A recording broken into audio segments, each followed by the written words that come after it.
Fala galera, seja bem-vindo aqui a Nova Concursos, eu sou o professor Fábio Augusto, professor de informática. Hoje eu separei para vocês aí algumas questões recentes da banca FGV para o concurso de PM oficial de São Paulo. Vamos lá ver? Acompanha comigo. Então olha só, aqui galera, eu coloquei para vocês algumas questões, mas antes de mais nada, quero deixar para vocês os meus contatos interativos.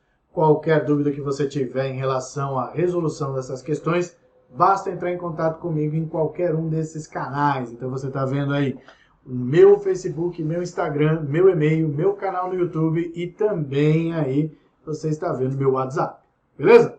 Então, a primeira questão que eu separei para você, como você está vendo aí, trata da prova da FGV agora, deste ano, 2020. Então olha só, nessa questão ele fala: no contexto do MS PowerPoint, o slide mestre refere-se a um slide que A.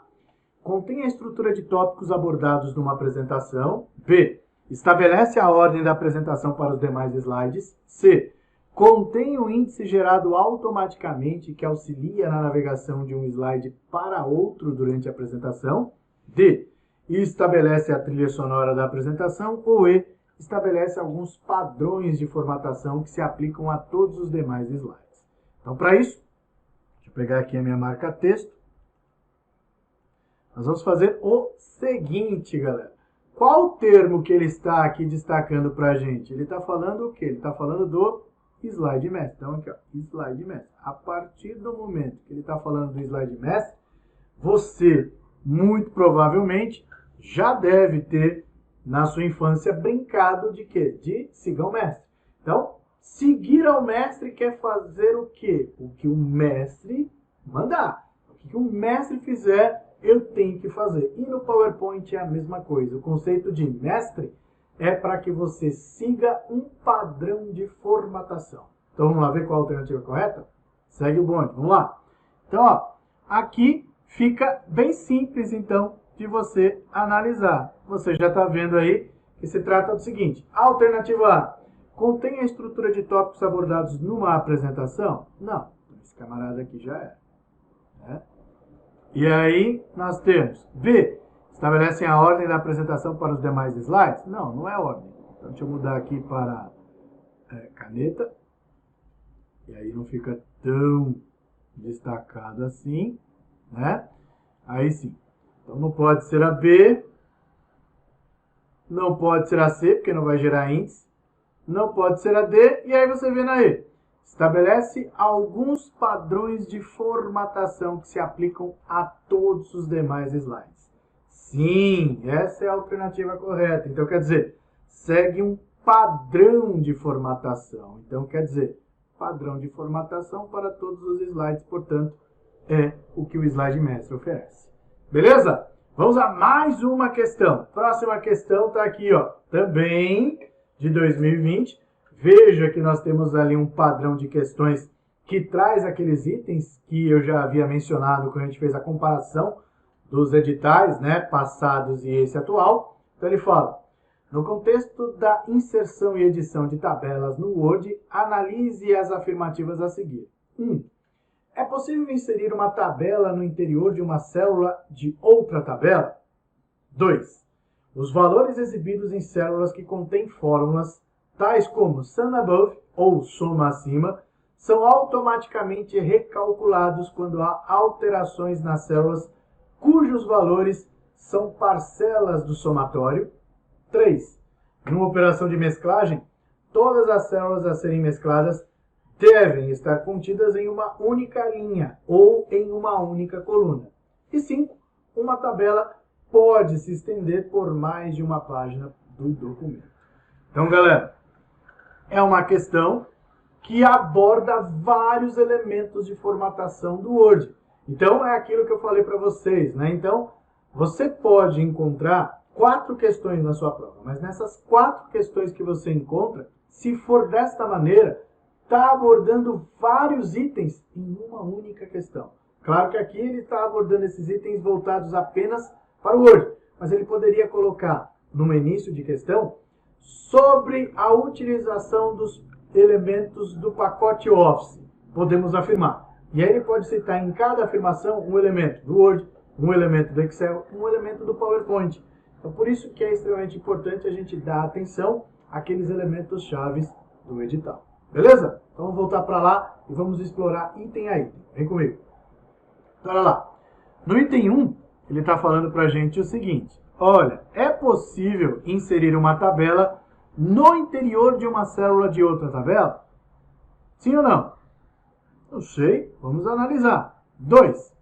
Os valores exibidos em uma célula que contém fórmulas, tais como sum above ou soma acima, são automaticamente recalculados. Então, quer dizer, automaticamente recalculados quando há alterações nas células. Esse item é verdadeiro? Bom, isso em aula a gente já sabe que esse elemento sum above é algo que nem é utilizado muito, justamente pelo fato de não recalcular. Então, quer dizer, a gente já sabe que esse item 2 está errado. E o 3? Numa operação de mesclagem, todas as células a serem mescladas devem estar contidas em uma única linha ou em uma única coluna. Então, quer dizer, numa operação de mesclagem, todas as células a serem mescladas devem estar contidas em uma única linha ou em uma única coluna. Isso é certo ou errado? Também é um elemento que a gente tem, sim, a presença da mesclagem, que pode ser tanto em linha quanto em coluna. Beleza? E o 4? O 4 traz para a gente o seguinte. Uma tabela pode se estender por mais de uma página do documento. Sim, uma tabela pode se estender por mais de uma página do documento. Então, o que eu tenho certeza aqui que está correto? Estão corretos os itens 1 e 4. Por quê? O 2, a gente sabe que o sum above não existe. E o 3, numa operação de mesclagem, devem, não, a palavra devem, ela já remete de que não existe outra maneira, mas a gente já sabe que na hora de mesclar, nós podemos mesclar linhas e colunas ao mesmo tempo, simultaneamente, formar um bloco dentro, né, de uma tabela do Word. Então, não existe essa história aqui, ou linha, ou coluna ou linha. Não, não tem esse tipo de imposição. Beleza? Apareceu a palavra devem, já fique esperto, porque quando aparece isso, significa que não tem nenhuma outra maneira. Belezinha? Vamos ver outra questão? Vamos lá. Próxima questão aqui agora. Nessa questão, nós temos o seguinte, ainda provas de 2020, ó. No contexto da utilização da internet por meio de browsers, navegadores, analise a definição a seguir. É um pequeno arquivo de computador ou pacote de dados enviados por um sítio de internet para o navegador do usuário quando o usuário visita o site. Cada vez que o usuário visita o site novamente, o navegador pode enviá-lo de volta para o servidor para notificar as atividades prévias do usuário. Essa definição aplica-se a um vírus de computador, um cookie, um token para identificação segura, uma senha memorizada ou uma URL. Então, galera, primeira coisa que a gente tem que analisar aqui. Bom, a FGV ela tem a característica de chamar site de sítio. Então, isso é muito comum, tá bom? Então, quando você vê aqui a palavra sítio, trata-se de site. Então, não tem problema, ok? Tanto é que ela pode mencionar tanto sítio quanto site. E ela faz isso na própria questão, né? Então, você já está vendo ali, sítio de internet para o navegador do usuário quando o usuário visita o site. Então, a partir do momento que o cara visita o site. Cada vez que o usuário visita o site novamente, o navegador pode enviá-lo de volta para o servidor para notificar atividades prévias do usuário. Então, esse tipo de elemento pode ser mencionado ao quê? A um vírus de computador, um cookie, um token para identificação segura, uma senha memorizada ou uma URL. Então, vamos lá. Vírus de computador pode ser? Não, né, galera? Então, ninguém quer ser lembrado de um vírus de computador quando você entra em um determinado site. Então, a alternativa A, você desconsidera. E cookie? Cookies são pequenos fragmentos de texto que o navegador armazena com a nossa preferência de entrada no site, que é justamente isso. Em outras palavras, ele está fazendo o seguinte: está armazenando as nossas preferências, que é o fato de você entrar no seu e-mail, digitar lá o seu e-mail e a sua senha. Quando você entra novamente, automaticamente, quando você digita a primeira letra do teu e-mail, ele preenche. Então, isso é um cookie. E também, quando você faz pesquisas na internet, e aí você entra em um determinado site, todos aqueles elementos pesquisados começam a aparecer também. Isso quando você vai fazer uma pesquisa de compra. Então, isso é uma característica do cookie. Então, o cookie está ok. Token é uma identificação, né? Então não tem nada a ver. Quando você vai efetuar, por exemplo, um pagamento na internet. Senha memorizada é uma característica que o navegador oferece baseado em uma entrada, né, num site, seja ele qual for. Pode ser um site voltado para o seu próprio e-mail, para o Facebook, para qualquer coisa. Mas fica armazenado no navegador. Uma URL é o endereço do site, propriamente dito. Então, portanto, a alternativa correta é a alternativa B. Beleza, galera? Bom, aqui é importante a gente lembrar dos conceitos presentes de navegação na internet. Então, nós temos lá o cookie, que são pequenos fragmentos de texto que o navegador armazena como a nossa preferência de entrada no site. Então, pensa assim: eu vou entrar no Facebook, eu vou ter que entrar com o meu e-mail e a minha senha. Quando eu sair do Facebook e entrar novamente, lá no campo login, quando eu pressionar a primeira letra do meu e-mail, automaticamente ele já preenche. Isso é o cookie. Também, durante a explicação da questão, eu falei para você que o cookie pode representar também todas as ações de pesquisas que a gente faz naquele navegador. No nosso computador, quando a gente vai fazer pesquisa de qualquer coisa para comprar, todos os outros sites que a gente entra, traz a última pesquisa que a gente realizou, porque isso ficou armazenado no cookie do navegador. Então, é importante lembrar do cache. O cache são os arquivos temporários que o navegador utiliza para que quando você for acessar novamente aquele site, ele não tenha que carregar essas informações. Então, por exemplo, eu entro num site que ele tem um monte de botão, um monte de barrinha, etc. A primeira vez que eu entro, o navegador ele armazena todas essas informações de imagens em um arquivo temporário, né? Ou vários arquivos temporários. Quando for acessar pela segunda vez, ele não precisa carregar isso de novo, ele já tem dentro dele. Então ele faz o acionamento do cache. Isso faz com que o site seja carregado mais rapidamente. Beleza? Então, vamos seguir o bonde. Segue lá. Vamos para a próxima questão. Na próxima questão, nós temos lá, questão longa, olha lá. Em dezembro de 2019, Ana fez uma busca no Google por meio do navegador Chrome com os seguintes termos no texto de busca: site tjrs.jus.br, audiência conciliação uruguaiana menos mediação videoconferência 0, além dos anúncios. Havia 4 resultados exibidos. Entretanto, após os resultados, havia incluído uma mensagem contendo o seguinte trecho: se preferir, você pode repetir a pesquisa incluindo os resultados omitidos. Ana clicou imediatamente no link desse trecho e obteve um novo resultado para sua busca, agora com 115 resultados. Além dos anúncios, é claro. A versão do Chrome de Ana, ela havia sido recentemente instalada e Ana usava configurações default do sistema, que trata-se de configurações padrões. Com isso, é correto afirmar que a segunda busca exibiu mais resultados que a primeira, porque o Google A. retirou a restrição de busca num determinado endereço e incluiu resultados de sites de outros tribunais. Então, aqui a gente já sabe que não, né? Porque a partir do momento que a gente tem essa presença, qual presença, professor? A presença aqui, ó, site. Estou trazendo aqui, site. A partir do momento que eu trago ali site, eu estou filtrando, porque eu quero os resultados apenas naquele site.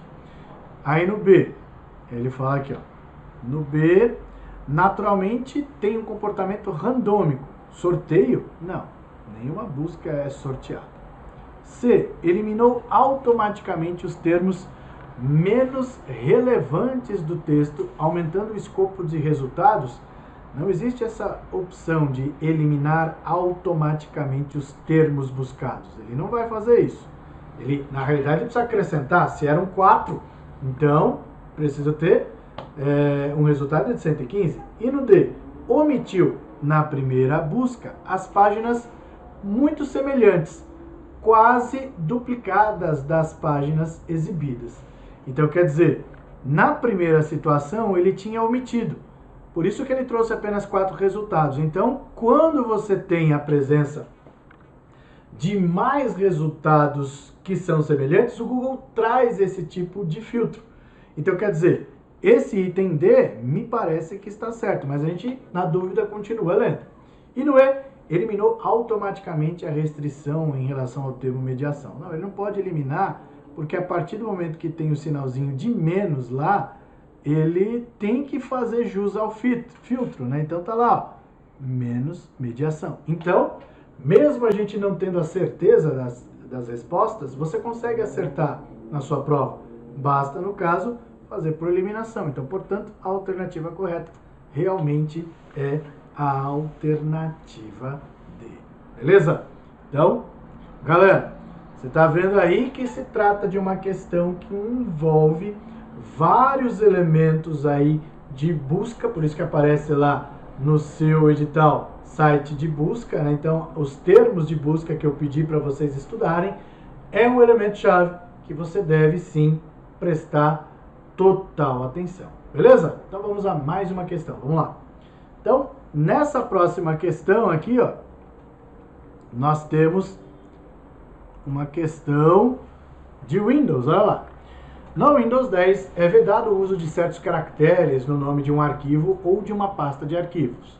Sabendo disso, o nome de arquivo que não seria aceito é alternativa A.B.C, B, @zil.123, C, 12345.txt, D, A_B.txt ou E, ABC.asterisco. Então aqui ele está explorando para a gente o seguinte: se você lembra, quais são os caracteres que não devem ser utilizados na hora de salvar um arquivo ou de renomear um arquivo ou pasta. Então, quer dizer, quais são esses caracteres? Eu posso ponto? Ponto eu posso. Então, alternativa A, ok. Posso salvar com arroba? Posso. Posso salvar com número? Posso. Posso salvar com underline? Posso. Posso salvar com asterisco? Não. Então, com asterisco não é possível. Por isso, nós temos aí a alternativa E como alternativa correta. Beleza? Continuando, nós temos aqui, ó, mais uma questão também longa, que envolve pra gente ali o uso do Office no geral. Olha lá. Maria emprestou seu notebook para João por alguns dias. Durante o uso, João instalou uma nova versão do Office e criou e editou vários documentos, planilhas e apresentações, tanto os novos como já existentes. Quando recebeu de volta o computador, Maria pretendia voltar à versão do Office à qual estava acostumada, porém, mantendo em seu computador todos os arquivos pessoais criados ou editados por João. Ao pesquisar sobre opções de recuperação no Windows 10, Maria descobriu que... Então é uma questão que cita o Office, mas é uma questão que traz o Windows, beleza? Então isso é muito comum nas provas da FGV, ok? Então vamos lá, alternativa A. Teria que localizar, fazer uma cópia de segurança para cada um dos arquivos criados por João antes de acionar a recuperação ao estado do Windows anterior à instalação por ele realizada. Então essa alternativa aqui ela está errada, né? Então quer dizer, quando a gente faz o uso de restaurar, a partir do momento que ele fala recuperação do Windows, eu vou restaurar. E restaurar o quê? Eu vou restaurar o sistema. Então, restaurar. Beleza? Então, quando eu restauro o sistema. Então, eu não mexo em nada dos arquivos. Então, alternativa A, errado. B.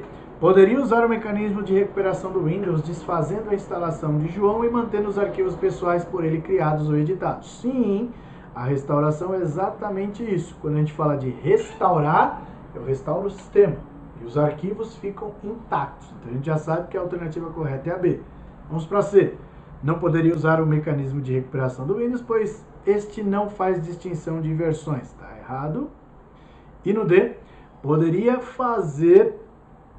usar o mecanismo de recuperação do Windows, desfazendo a instalação do João, mas todas as edições dos arquivos já existentes no momento da instalação seriam perdidas. Não, porque quando eu faço essa ação, como eu já disse, os arquivos não são perdidos.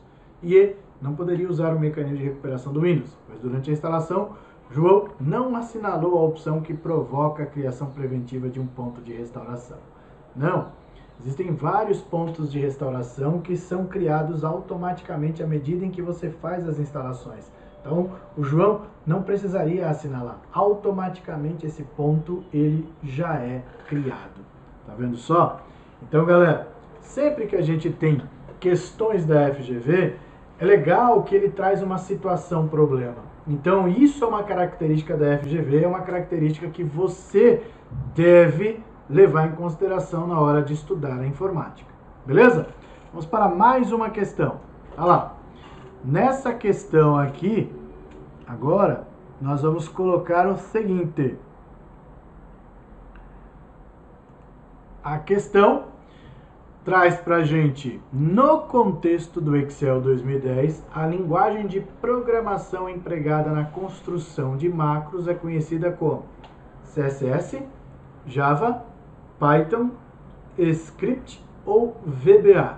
Então, você que já utilizou o Excel, já estudou o Excel, fez aula conosco aqui na Nova Concursos, sabe que o Excel, principalmente na construção de macros, trabalha com o que a gente chama de VBA. Então, é uma questão aí bem tranquila, questão essa que aconteceu já em 2019. Então, já é uma questão do ano passado, mas é uma questão recente da FGV.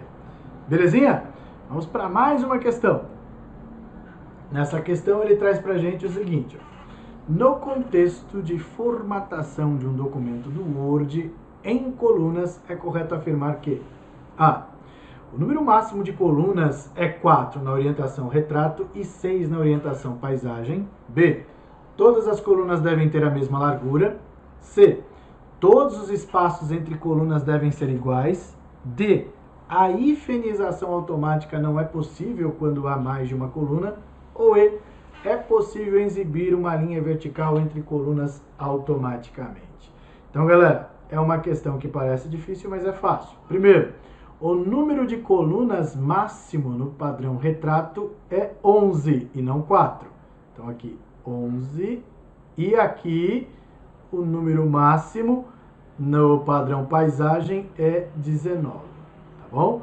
Então, a gente já mata a alternativa A por conta disso. Depois, todas as colunas devem. Não, não devem. Né? Todos os espaços entre colunas devem. Não, não devem. Então, tá vendo aí a palavra-chave que já te ajuda na hora da prova. A hifenização automática não é possível. Por que não é possível? Tá menosprezando. Então, também tá errado. Então, sobrou pra gente a alternativa aí. Belezinha, galera? Vamos lá. Mais uma questão pra gente responder. Agora a questão do Excel. Veja só.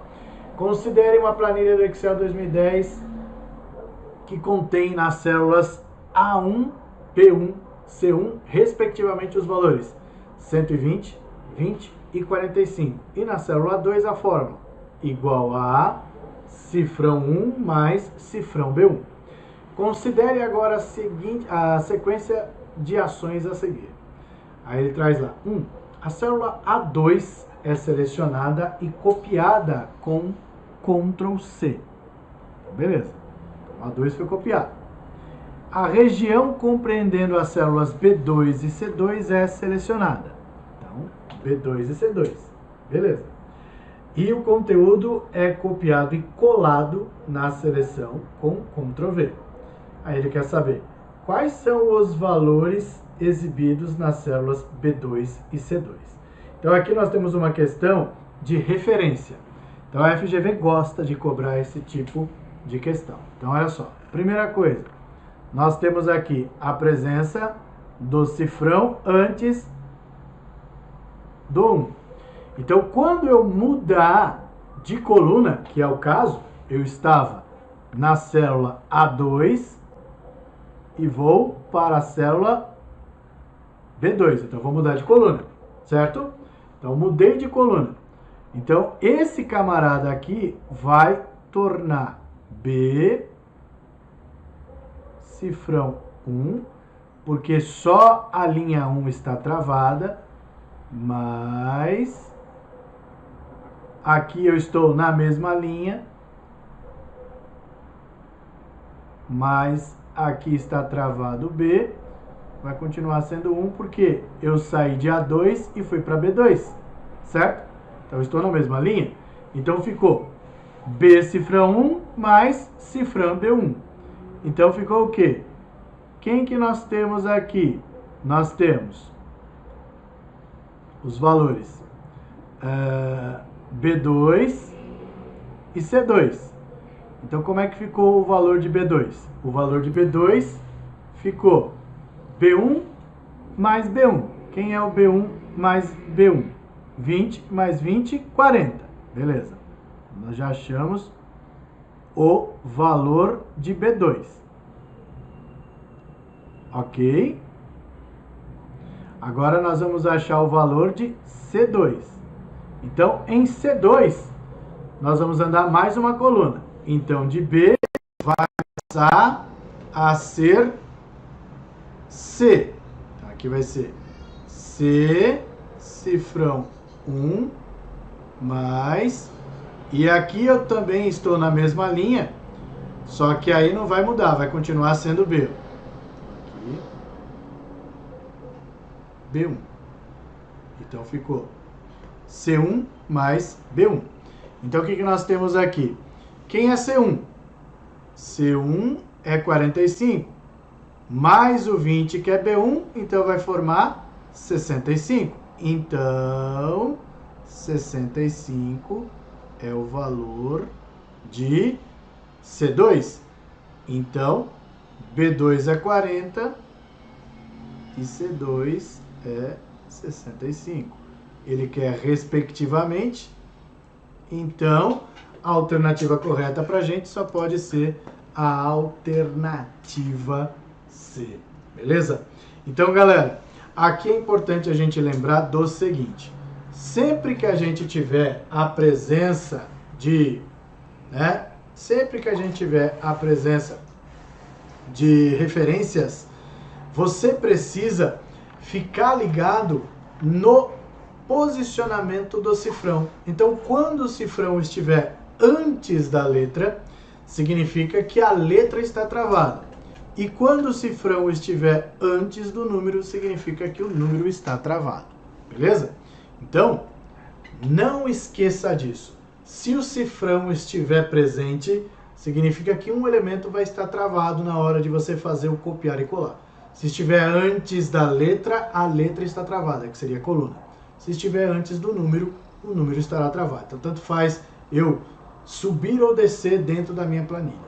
Belezinha? Ótimo. Então, vamos seguir adiante. Vamos ver mais uma questão. Olha lá. Mais uma questão. Agora, nessa questão aqui, nós temos o seguinte, ó, protocolos. Com relação aos mecanismos de comunicação utilizados nas redes de computadores, considere as siglas de protocolos a seguir: SMTP, POP3, IMAP e FTP. Os protocolos diretamente associados às configurações de e-mail são somente de e-mail, galera. Então vamos lá ver os protocolos. Primeira coisa que a gente tem aqui, ó. SMTP, protocolo de envio de e-mail. Beleza. POP3, de recebimento.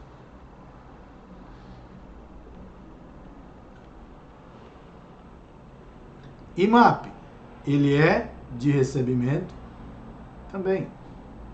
Só que com sincronização.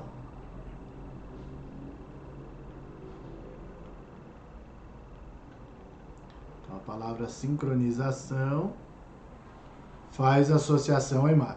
E FTP é protocolo de transferência, mas é transferência de arquivo. Tá? Então, transferência de arquivos e não de e-mails. Beleza? Então, portanto, alternativa correta, alternativa 1, 2 e 3. Agora, vale lembrar a gente entender do seguinte, olha só, o IMAP e o POP3, ele tem sim uma diferença, e uma diferença importante. Primeiro, os dois são de recebimento, só que o POP3, ele baixa uma cópia dos e-mails que estão no servidor para o nosso equipamento, exemplo, no celular. E quando eu leio as mensagens no meu celular, é marcado como lido no meu celular. Se eu for acessar lá o meu e-mail num computador qualquer com acesso à internet através do webmail, eu vou ver que as mesmas mensagens que eu tenho no celular também estão presentes lá, mas estão marcadas como o quê? Não lidas, porque não existe sincronização. Já o IMAP existe. Então, quando eu tenho o IMAP no meu celular, né, no meu e-mail, né, dentro das configurações do meu provedor de e-mail, aí o que acontece? Quando eu leio as mensagens no meu celular, é marcado como lido no servidor e não no celular. E quando eu for acessar no webmail, eu vou ver que as mesmas mensagens que eu li no meu celular também estão presentes ali, mas estão presentes como lidas, exatamente igual como no celular, porque existe a sincronização. Então nós temos 3 protocolos de e-mail: o SMTP para envio, e único exclusivo, e 2 protocolos para recebimento, o POP3 e o IMAP. Hoje, o IMAP ele está presente, vamos dizer assim, de maneira nativa em quem tem conta no Gmail, quem tem conta no Outlook.com, porque isso já é colocado como padrão pelo nosso provedor de e-mail. Agora, se o seu e-mail ele é corporativo, muito provavelmente ele trabalha com o POP3. Né? Então isso é uma questão de configuração que pode ser alterada quando for necessário. Beleza, galera? Tranquilo? É isso aí. Então, por hora, eu vou deixar para vocês aí novamente os meus contatos interativos. Qualquer dúvida que você tiver, basta entrar em contato comigo.